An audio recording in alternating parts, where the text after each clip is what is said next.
मला आता दुखत नाही ना वहिनी? नाही ग, स्लिंग काढली आता, बरं वाटतंय. वहिनी झोपताय मला. सॉरी पण काय ना अवंतिका, तुला आता हे औषध लावावंच लागणार आहे, त्याशिवाय बरं वाटणार नाही. बस ठीक आहे. नशीब दैव बलवत्तर म्हणून थोडक्यात वाचलं, नाहीतर केवढा मोठा अनर्थ झाला असता.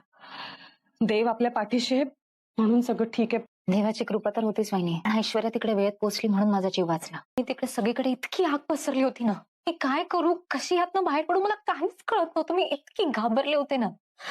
सौमित्र, तुम्ही, आई, नाना, दादा, तुमच्या सगळ्यांचे चेहरे माझ्या डोळ्यासमोर अचानक आले आणि मला असं वाटलं की सगळं संपणार आहे. अवंतिका बस, काही तोंडातनं असं अभद्र काढायचं नाही. असं समज ही वाईट आठवण होती आणि ही आता कायमची पुसून टाक. मी लाख पुसून टाकायचा प्रयत्न करेन बहिणी, पण जे लोक मला मारायचा प्रयत्न करतायत ना, ते आणखी अशा आठवणी देत राहतील आणि ह्या वेळेला त्यांचा प्लॅन फसलाय. त्यामुळे ह्याच्यावर मोठा प्लॅन करतील आणि माझ्यावर पुन्हा हल्ला करतील आणि कदाचित ह्या वेळेला मला वाचवायला कोणी. बस, मी तुला सांगितलं ना, असं अभद्र नको ग बोलूस. सगळं ठीक होईल आणि ते ठीक आम्ही करणार. ठीक आहे, गोळी घे पटकन. भाऊजी थांबा.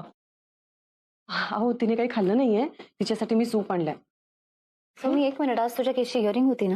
हो, मी डेट पुढे ढकलायला सांगितली. का? पण तू का नाही गेलास? कारण माझी प्रायोरिटी तू आहेस.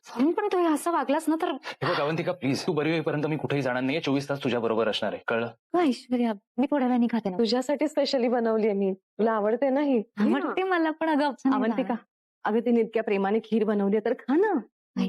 पण अगं तोंड गोड कर. घ्या ना वहिनी, 1 चमचा तरी घ्या ना. कशी आहे? मस्त झाली. नसेल जात तर राहू दे. अवंतिका काय ग, काय झालं? अवंतिका काय ग, काय होतं? काय झालं अवंतिका, काय होतंय ग? अवंतिका काय झालं? 1 मिनिट. पोटात दुखतंय. काय होतंय? असं का करतेस तू? काय झालं? खूप कळत. 1 मिनिट. अचानक अवंतिका, अगं काय झालं? थांब. अवंतिका, काय झालं तिथे? अवंतिका तू थांब. हे काय, मला 100% खात्री आहे हे विष ऐश्वर्याने खिरीत टाकलं असणार. म्हणे ऐश्वर्याने केलंय. काय पुरावा आहे तुझ्याकडे? त्याला काय दाखवतोस?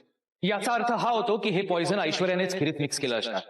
तू ती म्हण खरी करून दाखवलीस. तुपात तळा नाही तर साखरेत घोडवा, पारलं कडू ते कडूच राहतं.